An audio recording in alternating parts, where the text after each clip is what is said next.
afternoon. Last night, Big 12. How about West Virginia wins on the road against Iowa State? And they're now they've won 2 of their last 10, Iowa State. West Virginia, of course, trying to get in the tournament. Looks like they will get there. Meanwhile, Oklahoma State needs a win, and Baylor beat them despite a near collapse last night late in the game on some pressure.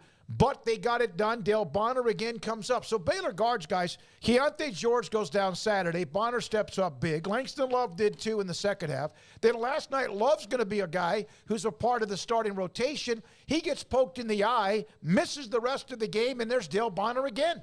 Yeah, Dale Bonner, the last 2 games has really stepped up, and it'd been kind of a disappointment because I think the projection on him for this year was to be more of that Jake Lindsey, King McClure, A.J. Walton guy that they've always kind of had around. Somebody who is can kind of do everything you need, plays really good defense, plays hard, can be a leader, but he just kind of faded into the background. Now, part of that probably isn't his fault. Like, you know, Keontae George walks into the world and you're a guard, and Langston Love walks into your world and you're a guard, and you already have Cryer and Flagler. Well, you know, all of a sudden you're the 5th guard through no fault of your own for just being who God made you to be. And so he's had to, you know, work for different ways to contribute in the lineup.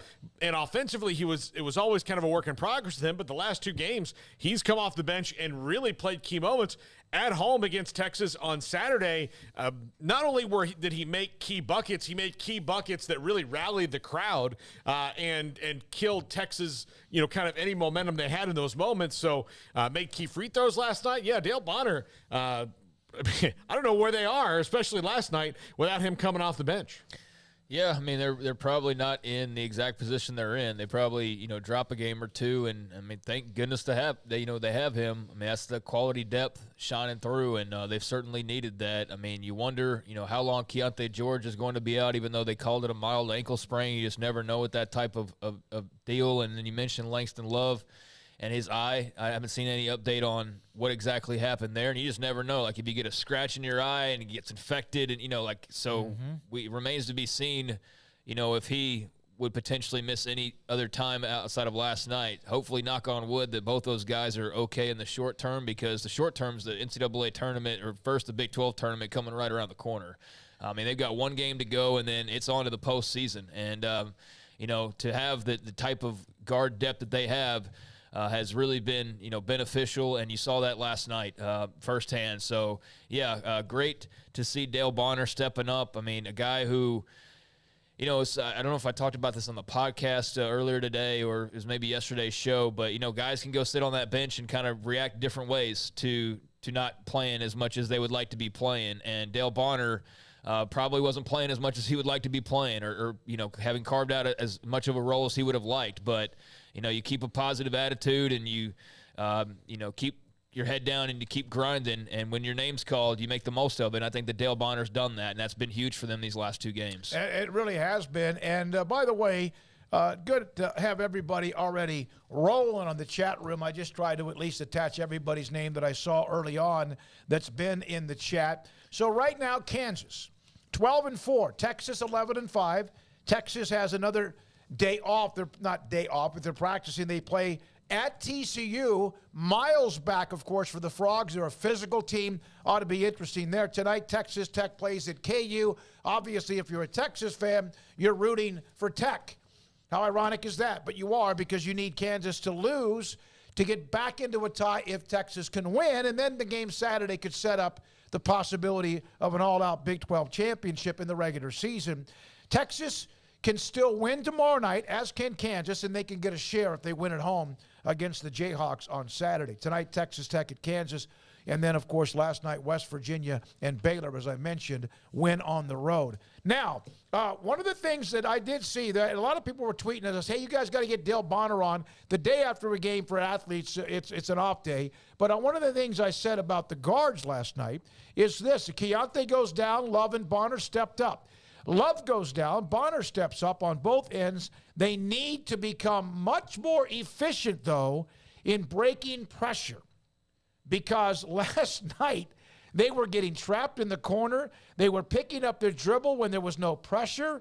It was Jalen Bridges had a ball, who's played great, had a ball just turned around to go dribble, and it fell out of his hands. So they did kind of struggle with that. And Paul and Craig, you're going to get in the tournament, and much less other people see that too. You get one of these teams early on in the tournament that's athletic, that puts pressure on the ball, that may go watch the Marquette film, because they destroyed Baylor with pressure and athleticism.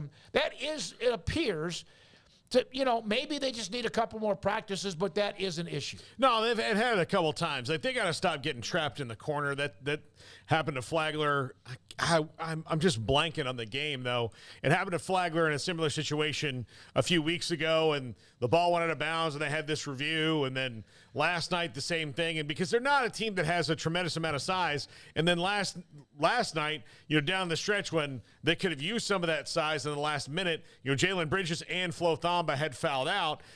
So that means that Caleb Lohner is going to come in the game, and, he's raw, I think, to put it in the nicest way possible when it comes to a lot of those things. So, yeah, they don't have the length. I told you this morning when we were talking about it, before, when they were in those situations in 2021 or even in 2020 going back, they had a guy like Maceo Teague whose arms were really long, so it was a little easier for him to wingspan. He had that wingspan. They don't have that same kind of wingspan on this team right now, outside of guys like Jalen Bridges or the other, Jonathan Chamwachachua. But again, you're not going to inbound the ball to him most of the time, because what good is that going to do you?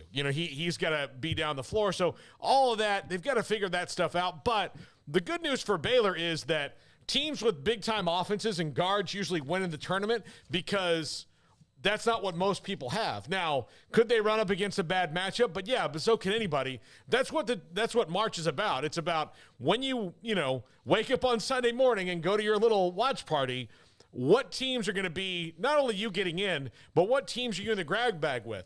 Look, the first Elite Eight Baylor went to was, yes, that was a fantastic team. That was a bad call from the refs away from maybe being in the Final Four even longer before they were. But until they hit Duke, it was like the NCAA committee had pushed them ass backwards into the best possible matchup for them along the way, when they had St. Mary's and these other teams that they had. Well, the other teams had the lose too that set that up. But they were good. Everything, in their bubble, in their pod there, or bracket, part of the bracket was, okay, if this team wins, then we match up well with the team that wins. If go on and go on and go on, and that until you got to Duke, right? So yeah, that's also the luck of whoever wins in front of you too. But some of the teams were good matchups for them. But Craig, the pressure last night, it got to a point where there was a ball out of bounds that absolutely could have gone either way. Baylor got the ball back. The review showed they should have gotten the ball back. But and they won the game on the road. Then they dominated, controlled the game for the most part. But that does seem to be something that needs to be tightened up. And they've had problems with it, even not just last night.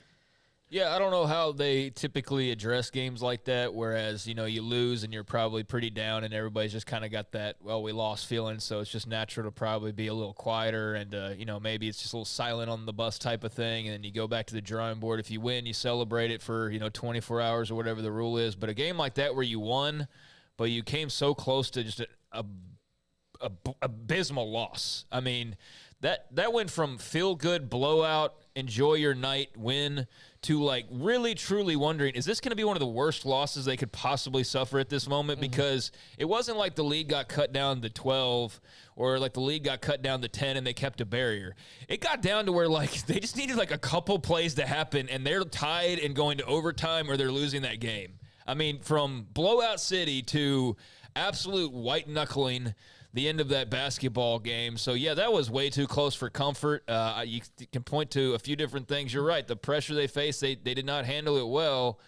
And so that's like when people ask here as of late, like on the podcast earlier today, I referenced it again, the Bearcast. Check it out, especially primarily if you're a Baylor fan. But, have questions about how far do you think they'll go into the tournament. It's I need to see the bracket first. Because who are they potentially facing? I mean, if they're chock full of a bunch of teams that are super athletic and long, they can pressure you, that can harass you up and down the court, then we might be looking at an earlier exit versus a bracket where they're one of the more athletic teams. There's not a bunch of teams that can really stifle them defensively or create too much of a panic. I mean, that all depends on your draw, and their draw remains to be seen. So, yeah, I mean, you cross your fingers if you're a Baylor fan that they don't run into a Marquette type of a team that gave them so much trouble earlier in this season. But, I mean, that's what we all await for Selection Sunday, is to see what that path may look like. And for the Bears, I mean, I think you put them up against about anybody out there. But there are moments like last night where you go, shoot, they play a certain type of team. I mean, they could find themselves leaving that tourney a lot earlier than expected. So, well, a hot team last year in North Carolina yeah. that was had Baycott, and of course their guards were hot in that game. All right.